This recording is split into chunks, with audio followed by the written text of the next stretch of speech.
Welcome to McPlum, simple solutions served daily. In this video, I will explain how to use Mixol Tints.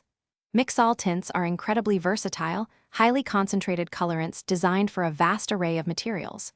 They are solvent-free and universal, meaning you can use them with both water-based and solvent-based products. Before you begin, it's crucial to give the tint bottle a good shake. This ensures the color pigments are evenly distributed, giving you consistent and beautiful results every time you tint.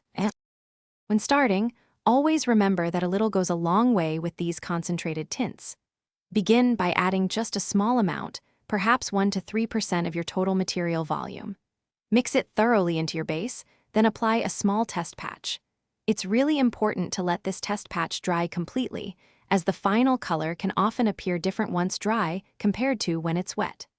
This step saves you from potential color surprises later on.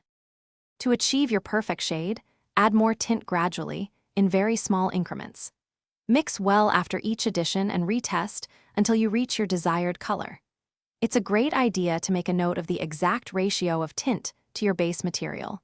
This will be invaluable for replicating the color in future projects. Remember, the maximum recommended tinting ratio is 10% of the total volume to maintain material integrity. Proper storage ensures your Mixol tints remain effective for a long time. Always store them in a cool, dry place, away from any direct sunlight or extreme temperatures. Make sure the bottle caps are tightly sealed after each use to prevent the tints from drying out or becoming contaminated. Finally, remember to clean your tools immediately after tinting with the appropriate solvent or water, depending on your base material. Thanks for watching, stay juicy, and subscribe.